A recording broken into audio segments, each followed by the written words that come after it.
Every single time that a new fighting game comes out, there is a lot of discourse and debate online about the game as a title in the first couple of months, its gameplay, its features as a product, and more.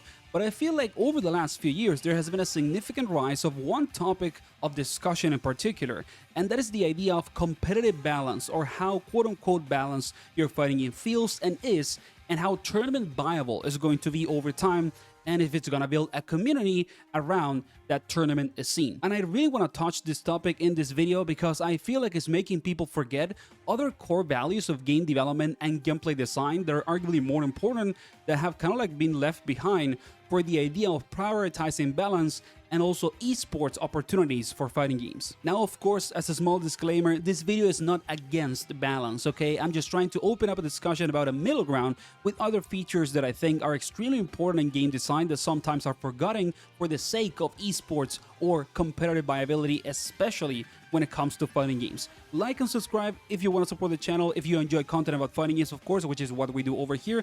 And now, let's get into the discussion. And I would say that the best way to start this discussion is to talk about the case of Invincible Versus, the latest new fighting game that has been surrounded by controversy online, with a lot of people saying that it is an unbalanced mess in terms of gameplay, and that it's not a tournament viable fighting game, and because of that, it's not gonna grow over time in terms of community. And, you know, some of the reasons why this game has been considered broken is because of, for example, a couple of infinites in the game, even though some of them have already been patched out. Also, that offense and defense can be relatively scrubby in the sense that, for example, strings don't really have enough hit stun to be real, and people can just mash in between them, for example, invincible reversals and things like that. Also, many of the reversals in the game are really hard to punish, with many people online saying essentially that it is really hard to feel like the game is balanced and fair when it comes to its competitive identity. Now, taking into account the case and example of Invincible Versus and the developers that have already said online that they're working to make the game feel better and feel more balanced or fair, I just want us to take a step back for a moment outside of kind of like the automatic discourse that comes with, you know, social media and new fighting games coming out. Do we really think that balance should be the core value of gameplay design for modern fighting games? Because personally, I wouldn't say that it is that easy to understand it as the most important thing when it comes to designing the gameplay of a fighting game. And in the case of Invincible, there is clearly a lot of effort just making the game fun, cool, and also faithful to what Invincible is as an IP. And I think that those things are arguably more important than releasing a game that is perfectly balanced. And to expand our view of this discussion, I would like to take a step into the past and talk about some of the most iconic fighting games of all time, both at a casual and competitive level, and how they are arguably an absolute mess. But it doesn't really matter because they are designed with fun and coolness as the core aspects of their gameplay. Let us take the example just for a moment of three games that many people will consider some of the most iconic fighting games of all time, especially at a competitive level. And those are Street Fighter 3 Third Strike, Ultimate Marvel vs. Capcom 3, and to add a non-traditional fighting game, also let's talk about Super Smash Bros. Melee.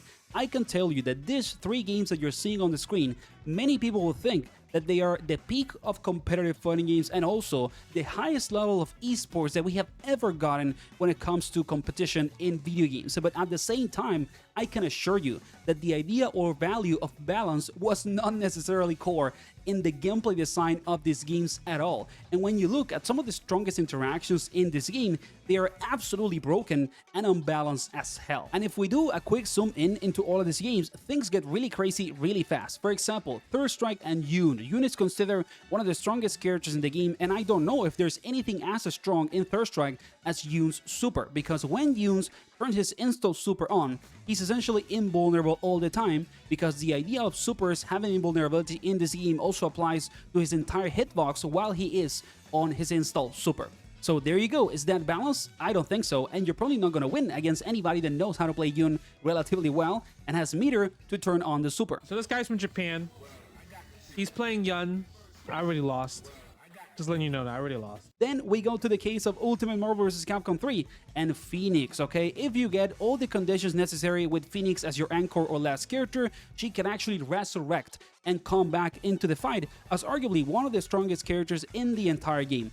Do we really think that the developers of Ultimate Marvel 3 were thinking about balance when they thought about Phoenix coming back as Dark Phoenix? No, they were just thinking, oh, it would be really cool if Phoenix can do this, and really, really fun for somebody that's just learning how to play the game or getting into it and likes the character. Let's put it into the game. Who cares, right? And then we move into the case of Melee, and I'm just gonna say 2 words: Fox McCloud. I'm not gonna go into detail. Dominating those. The Ditto, not having problems with that. You should kind of have problems in that matchup, you know? So there you go. You have some very quick examples of some of the most iconic competitive fighting games of all time being an absolute broken mess, and I can assure you that this is only one of the things. I can talk about this forever, and there's multiple videos on YouTube, for example, going over why these games are absolutely broken and unbalanced. But the thing is, that doesn't mean that the game is not going to be successful or also be loved by many people, because balance as a core gameplay design value doesn't necessarily put in the table the things that make a fighting game become a forever fighting game or last forever as an iconic piece of video game media. And I personally believe that many modern fighting games have fallen into this trap of trying to make games balanced for the sake of competitive viability and building an esports scene, when in reality they are putting other core values that are much more important on the side, like the fun and cool aspect of its gameplay. So again, let's take a step back. Do we really think that balance is the most important value of gameplay design when it comes to modern fighting games, and how that translates into tournaments, esports, and competitive viability? I'm personally not that convinced about it, and I believe that games like Invincible Versus, even though they came out and have some issues and the developers are working on them to make them better, I personally feel like it is much more important that they worried about building a game that is fun, that is interactive, and that is cool, instead of trying to make it perfect at launch. But I don't want to talk about balance only as a core value of gameplay design, which has been the discussion all the way until this point, because there's another topic that to me is as relevant, and those are the motivations behind the idea of balance, both for developers and players. Because if we analyze it from a more critical perspective, do we really think that balance is valuable for players and developers only because of competitive viability and the growth of a tournament scene? I don't think so at all, and there are other reasons to pursue both balanced and unbalanced decisions for both parties. And let's take a look at this first from the perspective of the audience or the players, because I think that a lot of the time the player base of a fighting game asks developers and companies to make balance changes for a fighting game that they like, not because they want the game to be more competitively viable or have a bigger tournament scene, but actually because they want to do 2 things: maximize fairness and minimize frustration with the gameplay loop of the game. I don't know if there's a better case for this than Tekken 8. When you play a game like Tekken 8 that has been surrounded by controversy and criticism online for years already, there's a lot of things that people feel are not good because they are unfair for the player. Like, for example, the constant guessing with the 50-50 ride, some of the mechanics in the game, and more. And a lot of the time, the argument is not necessarily that we need to change the game to make it more competitively viable, but we need to change it because I was playing with my friend John, and John did X and Y, and I didn't lose because of the human decision-making part of that process, but actually because X and Y are so strong as mechanics, characters, or interactions in the game that I just lose to the gameplay design and the balance of the overall core gameplay than the actual player behind the character. And I think that in many different contexts, this is the real motivation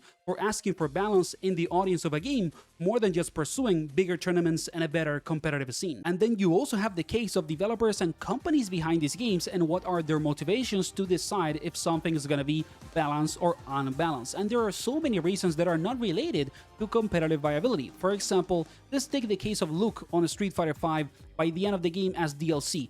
Do you think that it is a coincidence that Luke was one of the strongest characters in the game, both at a competitive and casual level when he came out? Or was it because there was a motivation behind it related to marketing and promotion? Capcom and the developers knew that Luke was gonna be one of the big faces of Street Fighter 6, one of the poster boys of the game. So they needed to put the character on Street Fighter V by the end of the development cycle as an opportunity to market him as an overall character and make the audience kind of like develop a relationship with Luke as a character. So that when Street Fighter 6 finally got announced and we got Luke and Ryu in the teaser trailer, not everybody thought, who the hell is this freaking character? And instead, it was more like, oh, it's Luke, the last DLC, or one of the last DLC for Street Fighter V.